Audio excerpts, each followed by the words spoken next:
السلام علیکم۔ میں پروفیسر جمیل ہٹیاں بالا سے۔ کل کا واقعہ یہ ہے کہ پبلک ٹرانسپورٹ میں جو سگریٹ نوشی ہوتی ہے اس سے میں سخت آویزار ہوں، اور کل بھی سگریٹ نوشی ہوئی، میں نے منع کیا، ڈرائیور نے مجھ سے بدتمیزی کی، تو میں کالج سے واپس آ کر میں ہٹیاں بالا ڈسٹرکٹ ڈپٹی کمشنر کے آفس گیا، درخواست میرے ہاتھ میں تھی، اور میں نے اسے جا کے بتایا کہ میں سگریٹ نوشی سے تنگ آیا ہوں اور یہ بہت بڑی وبا بن چکی ہے اور میری آپ اپلیکیشن لیں، یہ ان لافل ہے۔ تو ڈی سی صاحب مجھے کہنے لگے جی آپ اگر سگریٹ برداشت نہیں ہوتے تو آپ اپنی گاڑی لے لیں۔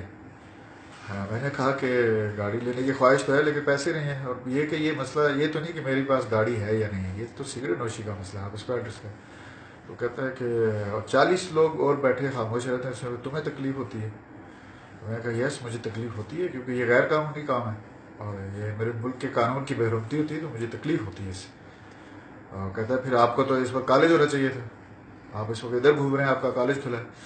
تو میں نے اسے کہا کہ میں کالج سے ہو گیا ہوں، نمبر 1 تو یہ، دوسرا یہ آپ کے متعلقہ بات نہیں ہے کہ میں کالج تھا یا نہیں تھا، اس کے لیے الگ اتھارٹی ہے۔ تو آگے سے میں اس سے مزید میں نے کہا کہ آپ طریقے سے بات کریں، میں استاد ہوں۔ تو کہتا ہے اب بھی میں تمہیں پوچھتا ہوں تمہیں، اور اس نے پولیس مجھے وہاں بٹھا لیا کمرے میں، پولیس بلائی، پولیس آئی اور انہوں نے مجھے زد و کوب کیا، پکڑا، ڈی سی نے اپنے ہاتھوں سے مکے مارے مجھے۔